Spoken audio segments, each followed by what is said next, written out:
ఏం చేయాలి? ట్రాఫిక్ జాములు చేసి ఈ పనికిమాలిన పోలీసుల సహకారంతో అటు ఇటు దారులు ఆపేసి బలవంతంగా కూడల్లో జనాల్ని నుంచోబెట్టి ఇవాళ మళ్ళీ పరదాలతో బయలుదేరటం జరిగింది. చూసారా మీరు? యాక్టివ్ పరదాలు. ఆ పరదాల్లో మళ్ళీ ఈ 3 రంగుల పరదాలు. మరి అది పోలీసులు ఎలా అలౌ చేశారో నాకు తెలియదు. రోడ్డు పొడుగుతూ జగన్మోహన్ రెడ్డి పార్టీ 3 రంగులతో పరదాలు కట్టేశారు. ఆ 3 రంగులతో పరదాలు కిలోమీటర్ 2 కిలోమీటర్లు పరదాలు కట్టారు. సరే, ఇతను పైకి ఎక్కటం మానేశాడు. అప్పుడు వాళ్ళే కొట్టించుకున్నారు, అది నిజం. సంబంధం లేని వాళ్ళు తీసుకు జైల్లో పెట్టారు. ఇంకెవరి మీదో తోయాలని చూస్తున్నారు. సో ఆ డ్రామా తర్వాత మరి ఇంత చీప్ డ్రామాలు ఆడుతున్నాడు ఏంటని చెప్పి ఆ విలువ కాస్త తగ్గింది. ఇది ఎలా తగ్గిందో కూడా నేను చెప్తా. జనం లేక అతని సభలు వెలవెల పోతున్నాయి. ఏదో అలా కవరింగ్ ఇచ్చుకుంటున్నారు. ఏదో నీరాజనం అని ఆ జనం అని. నీరాజనం అయితే ఉండొచ్చు, జగనన్న సారా బ్యాచ్.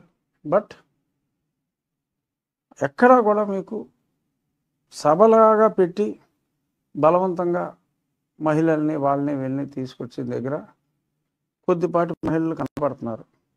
ఈ రోడ్ షోలో మీరు చూడండి, చంద్రబాబు నాయుడు గారు రోడ్ షో కానీ, కళ్యాణ్ గారు రోడ్ షో కానీ, మేల్ ఫీమేల్ రేషియో మీకు ఆల్మోస్ట్ 50-50 ఉంటారు.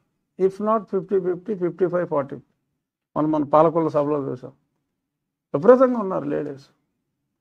మీరు ఇటువంటి రోడ్ షోలో జగన్మోహన్ రెడ్డి వెళ్తూ ఉంటే లేడీస్ మీకు కనపడరు, ఓన్లీ మగవాళ్ళే కనపడతారు.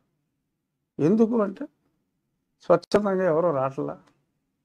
సరే, వాళ్ళు ఏదో మద్యం కావచ్చు, లేకపోతే ఓ మాదిరి బిర్యానీ కావచ్చు, ఏదో ఇచ్చి లేకపోతే భయపెట్టి బలవంతంగా తీసుకొస్తున్నారు అనేది ఆ ప్రజల్లో వాళ్ళ నుంచి వచ్చిన స్పందన చూసినా, మహిళల పర్సంటేజ్ ఎంత తక్కువగా ఉందో అది చూసినా కూడా మనకు స్పష్టంగా అర్థమవుతుంది.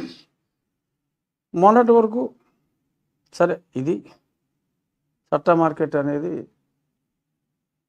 ఇట్స్ ఇల్లీగల్, కానీ అన్ని రిపోర్ట్లు వస్తూ ఉంటాయి. సో కాబట్టి మనం ఇష్టం ఉన్నా లేకపోయినా దాన్ని ఒక దిక్సూచిలాగా మనం ఫాలో అవుతున్నాం. 3 రోజుల ముందు అంటే ఒక రాయి, ఒక ముఖ్యమంత్రి అభ్యర్థిని, ఆ లోకల్ ఎమ్మెల్యే అభ్యర్థిని స్పెసిఫిక్గా